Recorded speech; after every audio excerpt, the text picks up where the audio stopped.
Alors, bonjour, ici Marianne Hogan et bienvenue à En route vers Western States.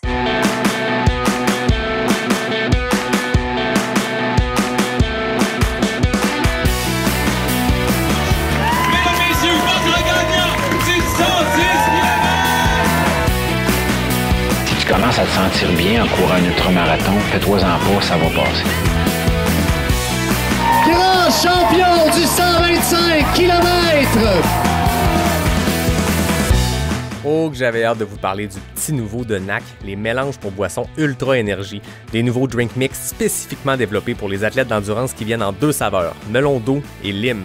Tu pognes ton sachet, tu le mélanges dans 500 ml d'eau et paf! 650 mg d'électrolytes, 8 g de protéines, 1300 mg de BCAA, 55 g de glucides et 250 calories. Puis au-delà des chiffres, maudit que ça goûte bon. Pour l'essayer, ça se passe sur le nacbar.com puis je t'offre 15% de rabais avec le code promo pas sorti du bois, PASSORTIDUBOIS. Let's go, allez essayer ça puis je vous souhaite un bon épisode. Ouais, ben, on n'est pas sorti du bois, hein? Bonjour tout le monde, bienvenue à cet épisode numéro 97 aujourd'hui. Vous êtes habitués, c'est le 4e de la série. J'étais avec Marianne Hogan pour le spécial En route vers Western State. Je le disais, 4e épisode, on a abordé un thème par épisode qui nous mène jusqu'à ta Western State, qui s'en vient, parce que là, au moment où on se parle, c'est dans combien de temps à peu près? À peu près un mois, je te dirais. On est pas mal à un mois, c'est ça, ça s'en vient très vite.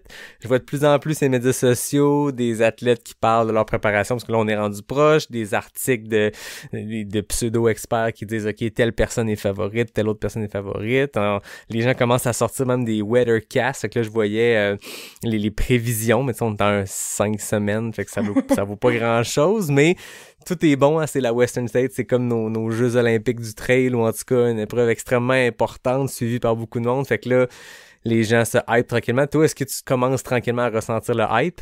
Ah, moi, je ressens le hype depuis la course le Bandera en janvier. J'ai très, très hâte. Puis, je focus pas trop sur les détails comme ça. Moi, je focus plus sur le fait que la Western States, c'est dans un mois environ. Puis, j'ai pas mal hâte là, de prendre le départ. Cool. J'ai vu que tu t'es promené pas mal dans le dernier mois depuis qu'on s'est parlé. On reviendra sur ce marathon-là aussi que tu as fait à Toronto. Mais là, aujourd'hui, on va parler de nutrition. Commençons avec la question la plus importante pour la nutrition. Marianne, qu'est-ce que tu bois ce soir? C'est la question la plus importante, en effet. Alors, ce soir, je suis pas sûre que je l'ai déjà bu avec toi, mais c'est ma bière préférée là, ici à Montréal. Ça s'appelle la Montreal State of Mind. C'est une Northeast IPA de la microbrasserie 4 Origines à Montréal, juste à côté de la maison de mes parents. Très fort. C'est délicieux. Très beau nom en plus. Cheers. Toi, qu'est-ce que tu bois? Ouais. Moi, j'ai eu une contresens. Puis je trouvais le nom. Okay. Je veux pas dire que tu as une approche du sport qui est à contresens, mais je trouve que tu clashes dans le bon sens de ce qu'on envoie. Je l'ai répété plein de fois. Je t'ai même comparé à Casquette Verte quand je parlais avec lui. J'espère que tu l'as pas mal pris. Mais non, de gens, justement, qui sont un peu à côté du chemin traditionnel, puis je pense que c'est ça qui est beau, puis ça sourit à plein de monde, dont à toi. Donc, quand je l'ai vu, j'ai fait, OK, en plus, il y a un lien. Fait que merci à Boréal pour cette à contresens. Fait que cheers à toi. C'est une West Coast IPA. Ouais, j'ai jamais goûté. Il va falloir que je bois ça. Elle est vraiment très bonne. Ben, c'est leur nouvelle série. Ils sortent plein de bières vraiment style micro-artisan pour l'été. Ouais. La à contresens, je vous la recommande.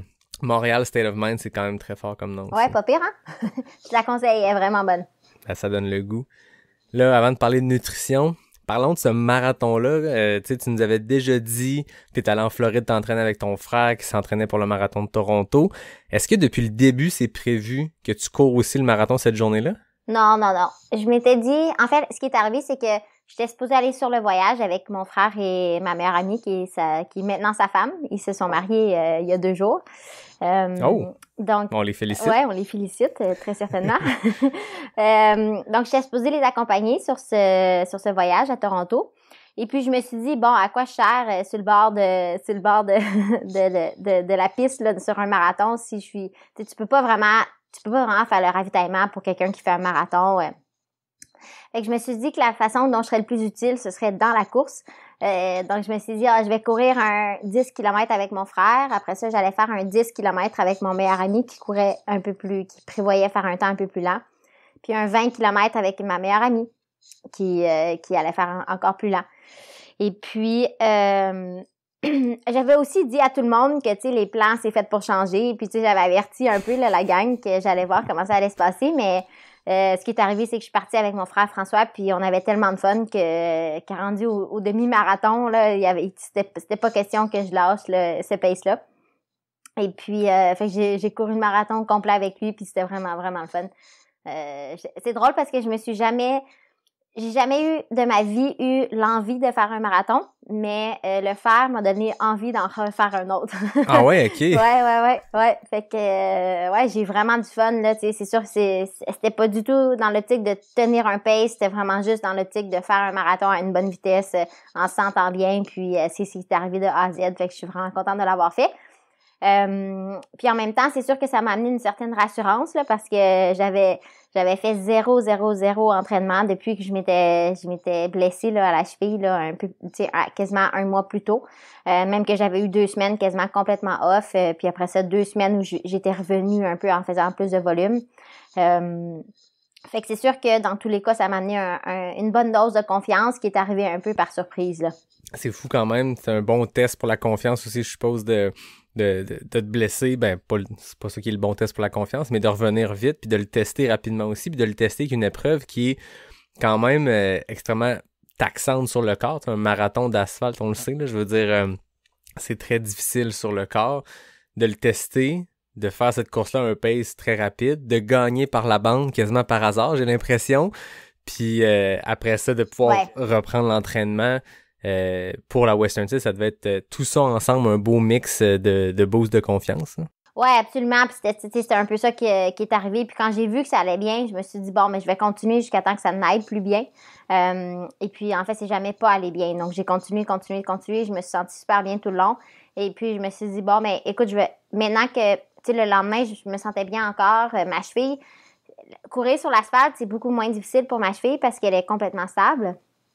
Fait que le lendemain, je suis retournée courir plus que 40 km, là, donc je me suis fait un beau double. Ça m'a donné une bonne confiance. Là, à partir de ce moment-là, je me suis dit, bon, ça y est, on est reparti. Mais quand même, il y a beaucoup de gens qui me disent, finalement, ta cheville, c'est vraiment pas si grave que ça. Mais c'est sûr qu'il y a une différence entre courir sur l'asphalte puis courir sur les trails. Là. Ma cheville, aussitôt qu'elle est instable, il faut comprendre qu'elle est encore très gonflée puis que c'est encore problématique. Mais n'empêche qu'au niveau de la forme et du fitness, ça a été une belle dose de confiance que je prenais volontiers. Là. C'est quand même fou. Fait que t'as fait ton marathon, t'as gagné ton marathon. T'as couru ça en combien de temps? Je pense que mon temps final, c'était 2h47, 50 quelque chose, là. Wow. Puis le lendemain, t'es allé refaire 40 km? Ouais. Ben, parce que je me disais, tu sais, j'avais pas pu faire beaucoup de grosse intensité. Je me suis dit, je vais miser sur ce qui est arrivé, puis je suis allée courir le lendemain. J'étais fatiguée, tu sais, mes jambes étaient lourdes, mais il y avait pas de problème, là. J'ai pu courir 40 plus kilomètres cette journée-là. Fait que ça avait fait une bonne fin de semaine choc, disons. C'est ça, un bon week-end choc. Ben, félicitations, c'est vraiment hot. Puis félicitations à ton frère aussi, parce que je comprends que c'était fait 2h47, lui aussi, si vous l'avez couru d'un bout à l'autre. Ouais, parce qu'il voulait courir. Lui, son but, c'était en bas de 2h48. Fait que je suis vraiment contente qu'on ait pu aller chercher son temps. Puis, en plus, c'est quand même exceptionnel, là, de penser qu'on est capable de courir un marathon, là, tu sais, en anglais, tu dis stride for stride, là, c'est quasiment main dans la main, là, en voulant dire qu'on a couru le marathon de fond en comble ensemble, puis c'est quelque chose qui est quand même particulier, là, de pouvoir faire ça avec son frère, fait que je suis très reconnaissante envers ça, au-delà de tout le reste. Je pense que c'est ça qui est le plus marquant pour moi dans la fin de semaine. Ben, c'est trippant. C'est un bon, t'as été une bonne pacer pour lui, qui a couru son marathon dans son objectif. Toi, c'était une pacer de luxe. Quand t'as quelqu'un du kilomètre 1 au 42, c'est le rêve pour ton frère. Hein. Ouais, mais je dirais pas que j'étais une pacer autre qu'une accompagnatrice, là. Je pense pas que je peux prendre le terme pacer, mais c'est sûr qu'on a couru ensemble, ça, y a pas de doute. Ah, ben, c'est très cool. Félicitations. Est-ce que tu as pu faire des premiers tests de nutrition? Parce que là, c'est la thématique qu'on s'était donnée pour aujourd'hui. Ta préparation, en fait, ta stratégie nutritionnelle pour la Western States. On le sait que c'est une course qui a son lot de défis. D'abord parce que c'est une course qui se court quasiment du début à la fin. Donc, tu sais, entre elles, on est souvent habitué d'avoir des portions où on sait qu'on va faire du power hike, fait qu'on peut manger peut-être un peu plus solide dans ces portions-là. Puis, quand il faut aller plus rapidement, ben, des fois, c'est plus dur sur l'estomac. Bref, est-ce que tu as t'as une stratégie nutritionnelle pour la Western State qui est dans un mois? Ouais.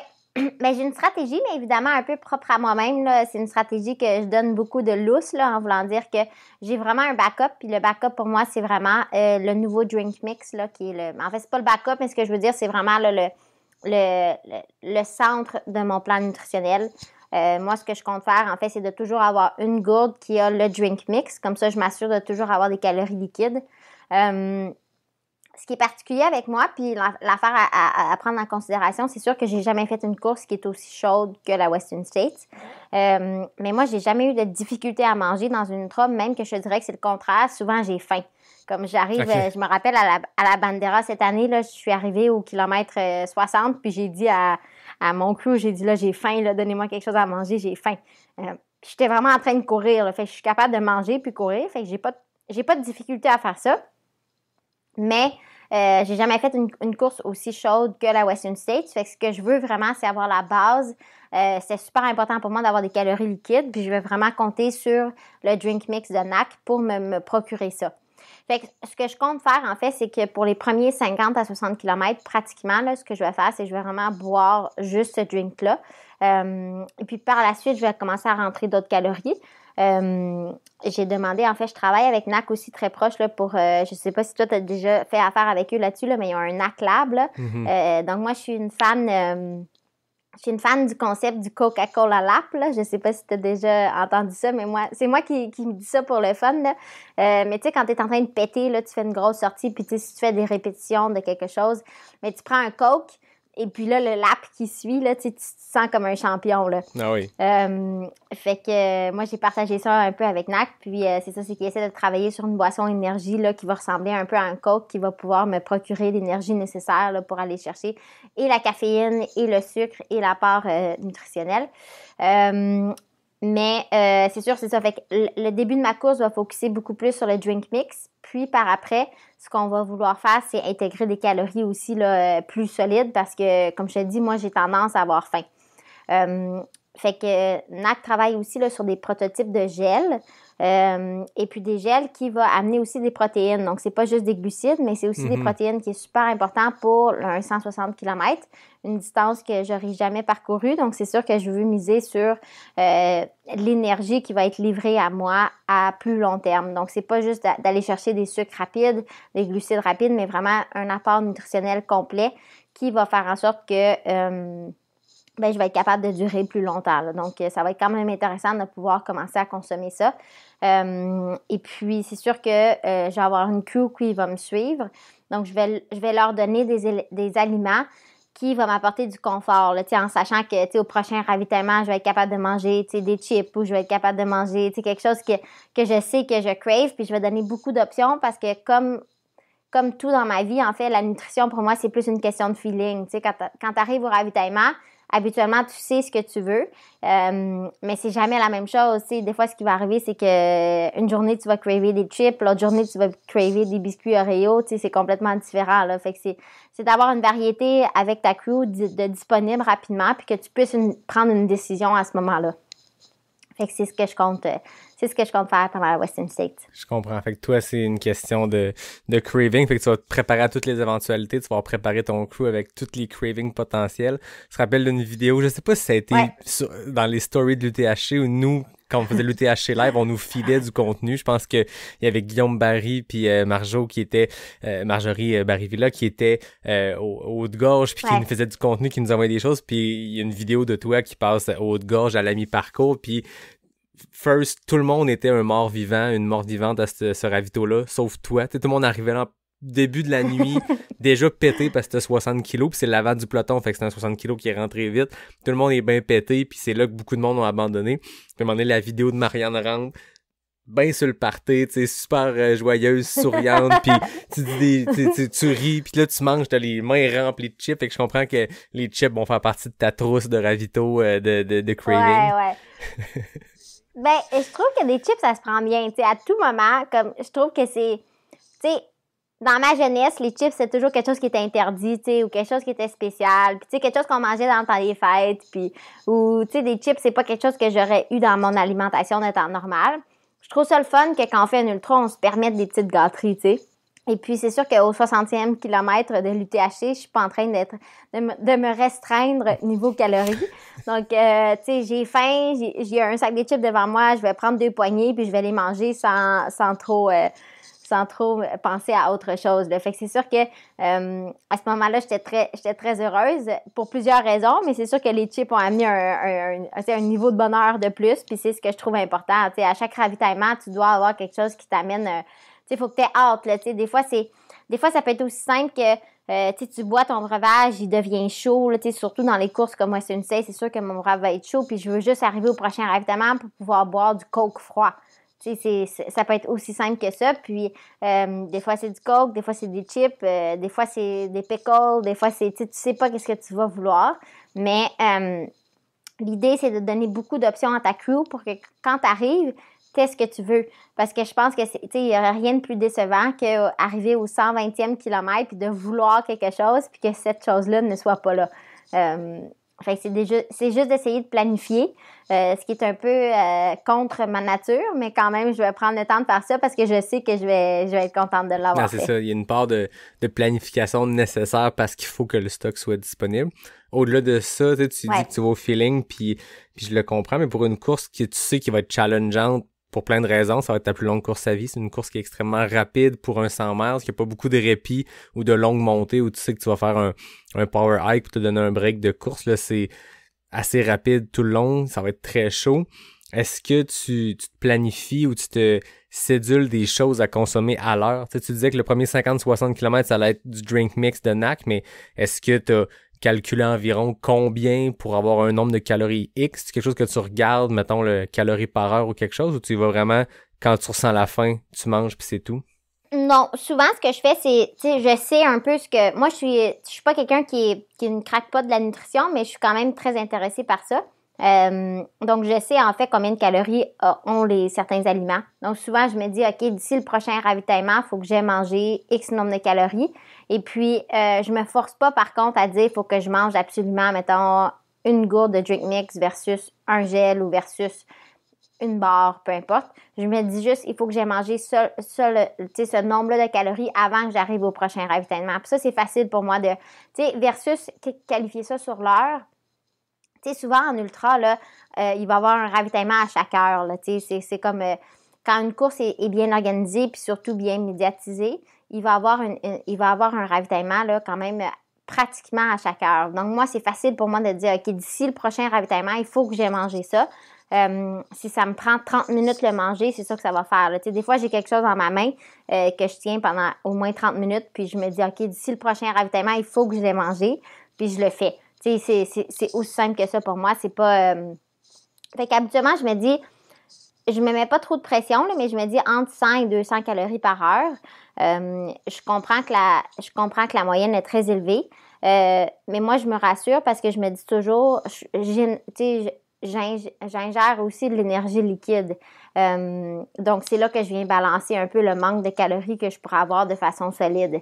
Mais moi, je me connais, là, tu sais, dans les premières heures d'une course, là, c'est pas que je suis pas capable de manger, mais j'ai zéro intérêt.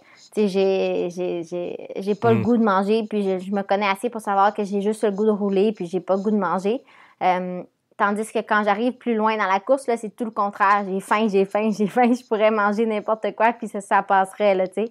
Fait que je m'adapte quand même, puis je me connais, puis je fais juste me donner des objectifs, là, de ravitaillement à ravitaillement. Puis est-ce que, on parle de nutrition, mais l'hydratation, je le rentre un peu là-dedans. Pour une course qui va être aussi chaude, l'hydratation, c'est important, peu importe où tu cours, mais j'ai l'impression qu'à Western State, à la quantité de liquide que tu perds nécessairement parce qu'il fait des températures pas possibles, de ce côté-là, est-ce que tu fais une sorte de calcul ou est-ce que tu t'assures d'avoir bu tes gourdes rendues au ravito suivant? C'est quoi ta stratégie d'un point de vue hydratation? Parce que c'est touché, je trouve, pour des courses comme ça, hyper challengeantes, hyper chaudes, parce que on entend toujours parler que la surhydratation est quasiment pire que la sous-hydratation, puis de trop en prendre, ça peut être aussi dangereux, ça peut avoir le même effet négatif qui peut mener à un crash monumental. De ce côté-là, c'est quoi ton plan de match? As-tu regardé un peu quoi faire de ce côté-là, ou tu y vas encore là au feeling?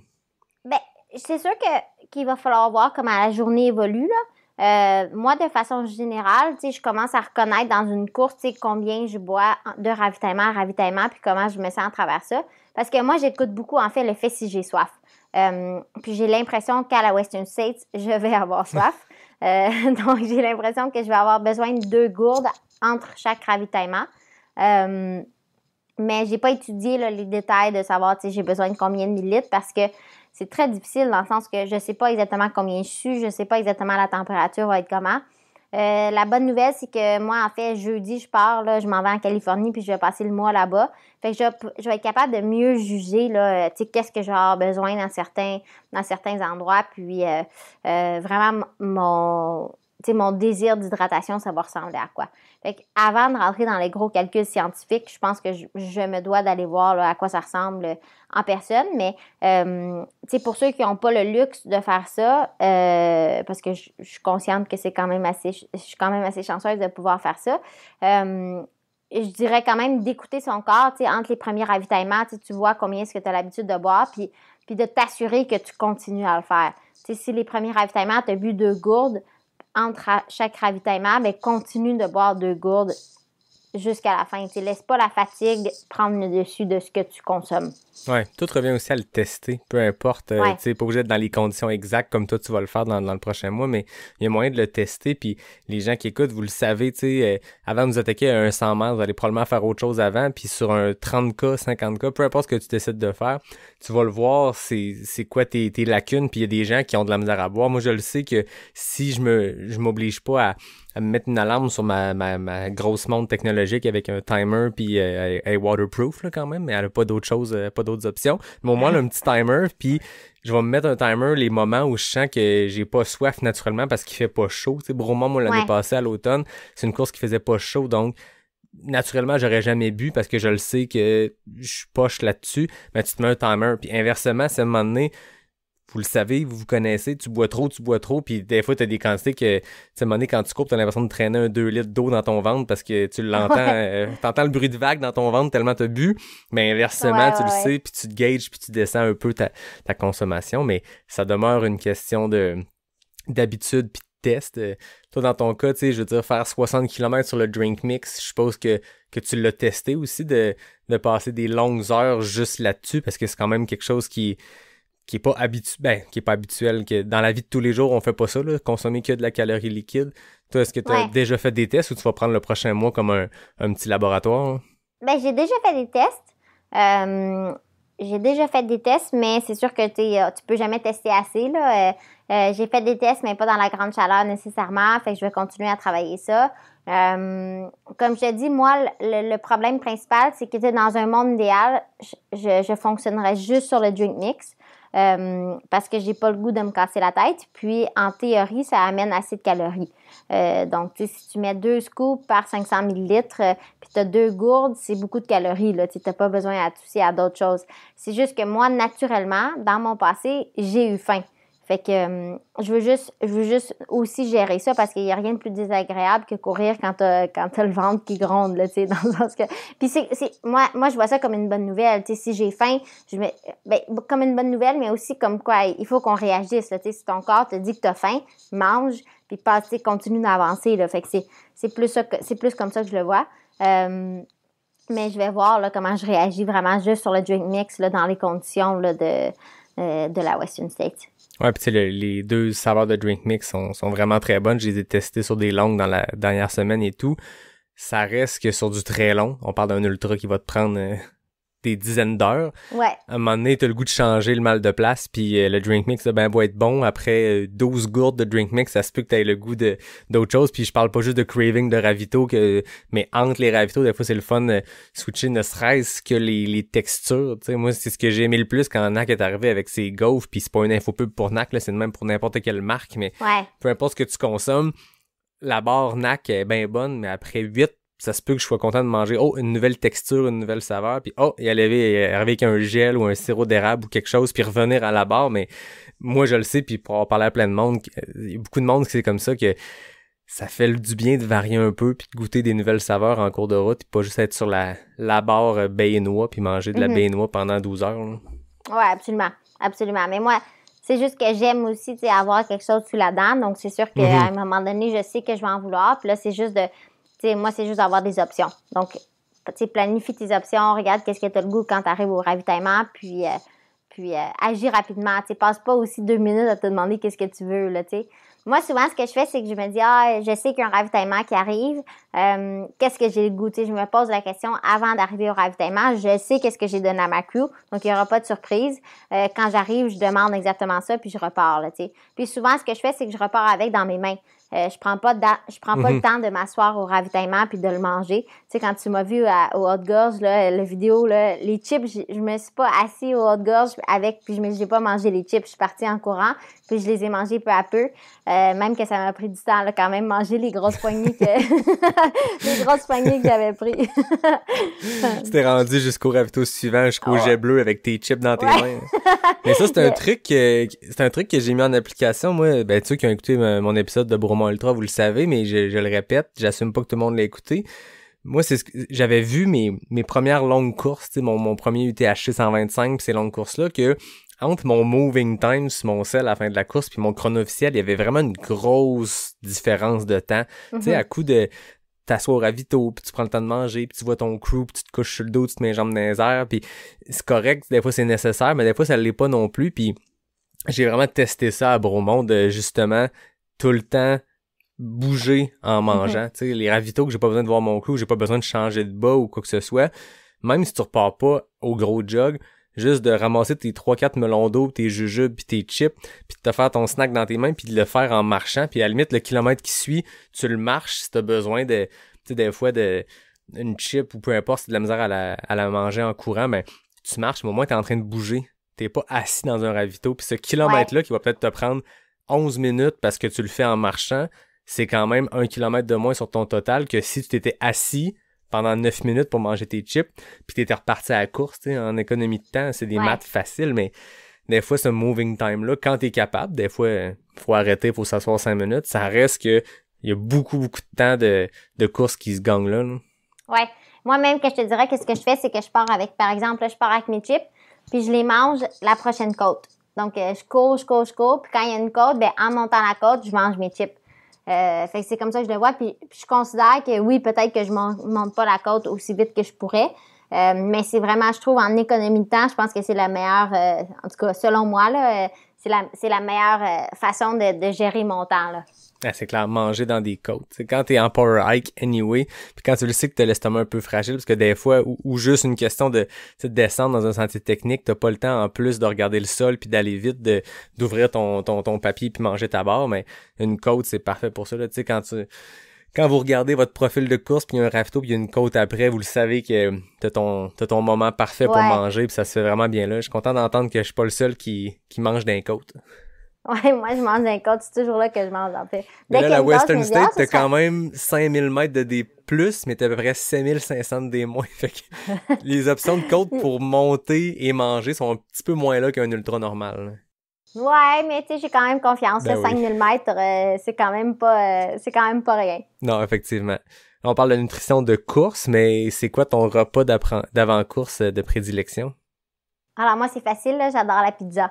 Et puis j'en mange pas souvent pour être honnête, et puis c'est ce que je trouve le fun. Le soir avant la course, là, j'adore manger une pizza, et puis le matin de la course, j'adore manger un bagel. J'aime beaucoup les bagels, puis comme ça aussi, c'est quelque chose que je mange vraiment pas souvent dans ma vie régulièrement. C'est quelque chose que je réserve toujours pour les grosses journées, puis je trouve ça le fun parce que c'est symbolique. Pour moi, quand je mange ça, c'est que je sais que j'ai quelque chose de gros devant moi, puis ça m'amène un certain réconfort, mais aussi ça m'amène l'apport nutritionnel nécessaire là, pour aller de l'avant la journée qui suit. Puis tu mets quoi sur ton bagel? Mon bagel, je mets du beurre de pinot puis du miel. Très fort. Le miel, je l'aime bien crémeux. OK. C'est pas le miel liquide, là, le miel blanc, là, crémeux, Je trouve que ça fait une grosse différence.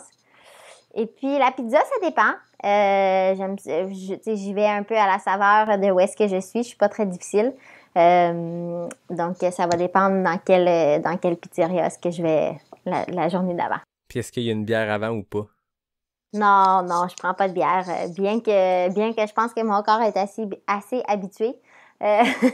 J'en prends pas parce que, en fait, je suis convaincue quand même que ça a un effet sur, tu sais, je pense pas que ça a un effet sur le corps, mais je pense que ça a un effet quand même sur la digestion. Et puis, étant donné que tu es à veille de mettre ton corps là, dans un stress assez intense, là, tu sais, je pense pas que boire de la bière va nuire à ton ultra tant que ça, mais je pense que si tu stresses ton corps au maximum, comme on le fait dans un ultra, puis quand on va vraiment de façon là, intense, j'ai juste peur que là, tu sais, ce soit trop de stresseur là, sur le corps niveau digestion. Fait que c'est la seule raison pourquoi. Ben, c'est très sad. Mais comme tu dis encore là, ça revient à tout le monde. Vous vous connaissez. Puis Carl Melzer est un coureur américain c'est lui qui a le plus de victoires sur 100 miles de l'histoire du monde. Le gars, c'est un des meilleurs coureurs qu'il a jamais eu. Lui, c'est un burger, frites, bière la veille d'une course, puis il gagne le lendemain. Puis d'autres mondes, tu sais, la veille déjà, ils ont de la misère à manger parce qu'ils sont stressés, fait qu'ils vont avec des petites pâtes qui vont bien passer. Puis encore là, c'est de quoi? Comme n'importe quoi, là, faut le tester. T'sais, ton repas d'avant-course, teste-le pas avant ta course la première fois. Non, absolument pas. Le vendredi soir avant ta longue du samedi ou peu importe, c'est le temps de tester ton menu, puis tu vas le voir ce qui marche puis ce qui marche pas. Là. Moi, je me rappelle une des premières personnes qui m'a inspiré à courir puis avec qui je posais plein de questions, l'Emmanuel Gagnon pour ne pas le nommer, qui était impliqué avec la clinique du coureur. C'était mon boss dans le temps, il y a très longtemps, avant qu'il soit à la clinique. Puis quand j'avais commencé à courir, c'était lui mon coach, mais pas coach, tu sais, le gars à qui je posais des questions. Je me rappelle, à un moment donné, on travaillait, puis la veille d'un marathon, il mangeait son assiette de pâtes, puis il avait tassé les carottes, puis il disait, les carottes, ça donne des crampes. Puis là, moi, c'était resté dans ma tête, et oh fuck, si l'Emmanuel mange pas de carottes avant une course parce que ça donne des crampes, mais au final, ça devait être lui, personnellement, parce que je te confirme qu'aujourd'hui, je mange des carottes, je vais courir une heure après, puis je suis top shape, mais c'est ça, chaque personne trouve ses affaires. Moi, je le sais que le trop acide, tu sais, si je me fais des pâtes la veille, je mettrai pas comme un shitload de tomates dedans parce que l'acidité va brimer ma digestion, mais encore là, tester. Ouais, il faut se connaître.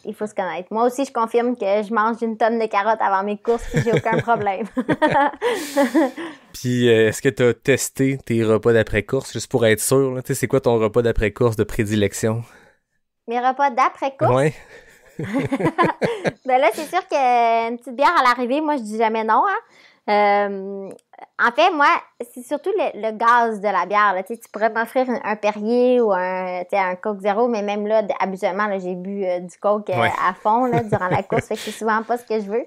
Mais je trouve que le gaz dans une bière, ça aide beaucoup, là. En fait, ça vient juste un peu reposer ton estomac.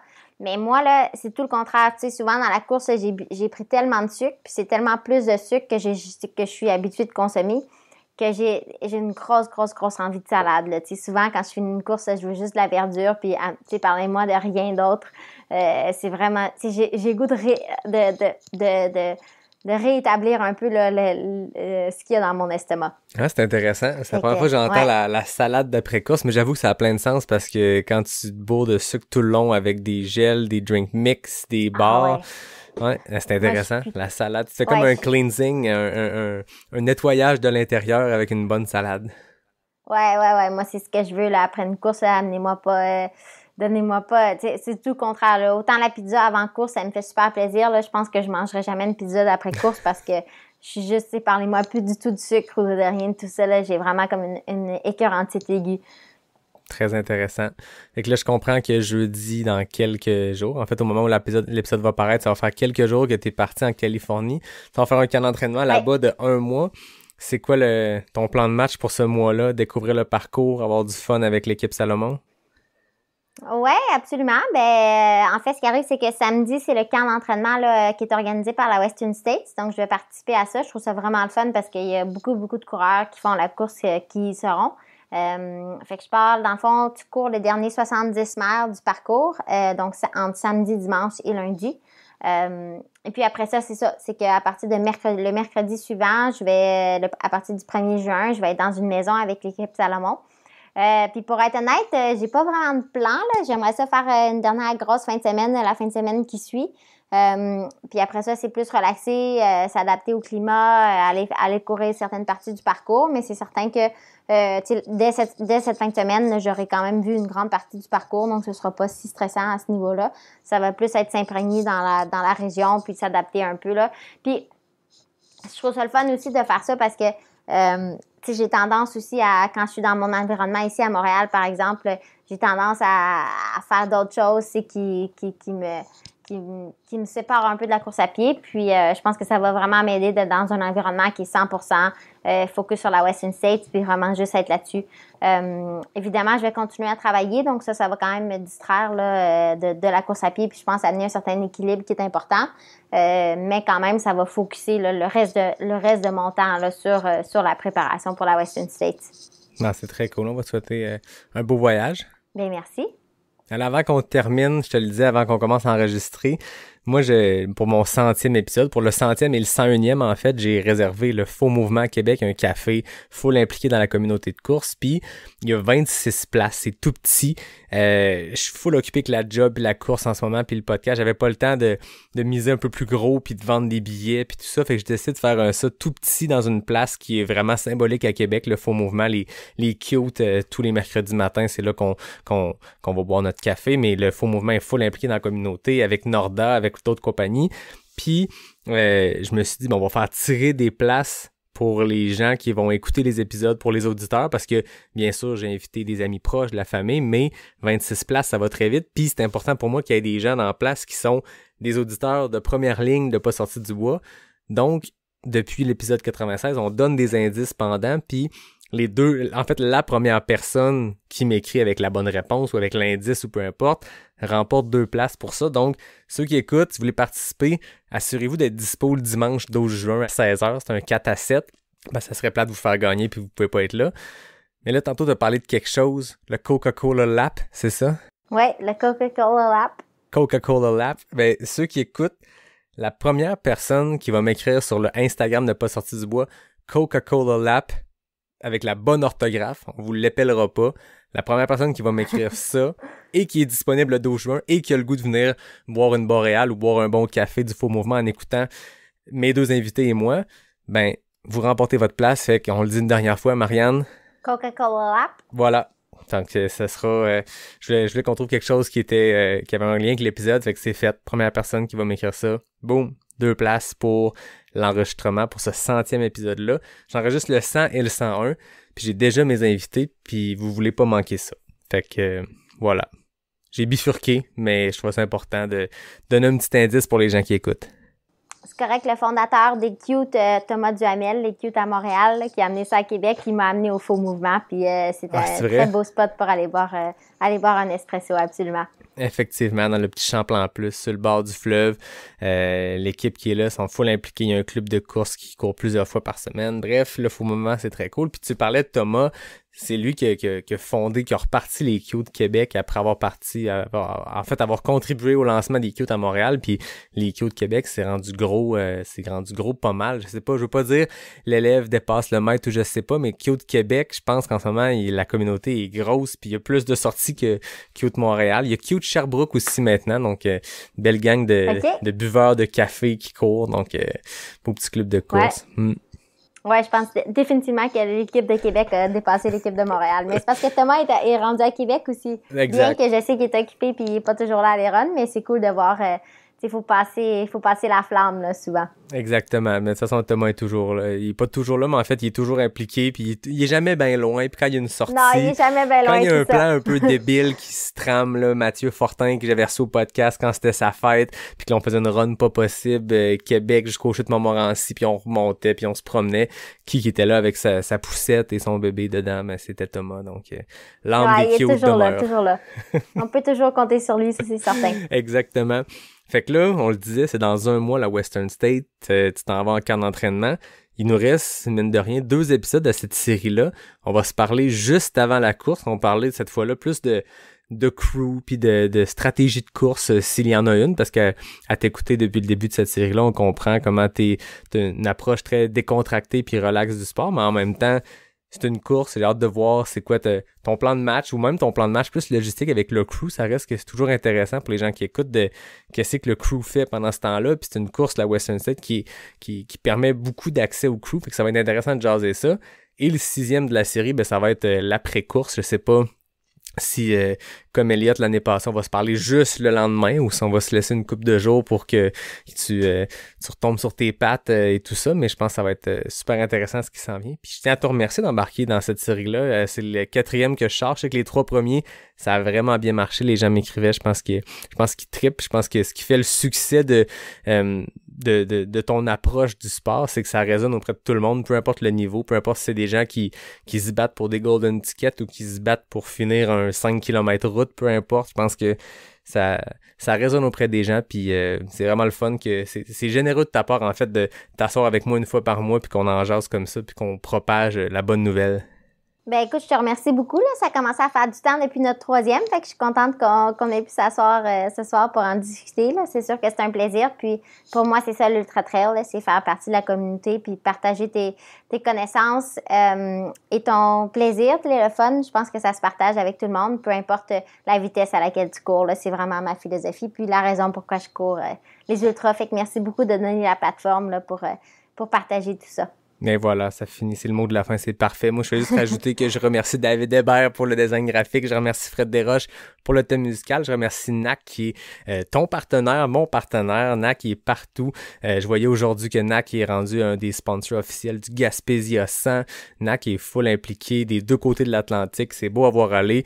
William, Min, toute l'équipe, toujours aussi solide dans le développement de produits. J'ai l'impression qu'à chaque fois qu'on pense que NAC sont comme OK, ils sont allés plus loin que quelque chose, puis là tu te dis OK, ils vont rouler là-dessus un bout, mais non, il y a une autre affaire qui arrive, puis ils lâchent pas. Puis je dis pas ça parce que c'est le partenaire du podcast, ils sont juste vraiment le fun à suivre, puis c'est le fun d'une compagnie qui est vraiment dédiée 100% trail. Il y en a quelques-unes, même au Québec il y en a quelques-unes, mais NAC, tu sens qu'ils ont les valeurs à la bonne place, puis ils sont super impliqués dans la communauté, puis ils font beaucoup, donc on les remercie. Puis à tout le monde, je vous dis à la semaine prochaine pour le prochain épisode de Pas sorti du bois, le podcast 100% trail.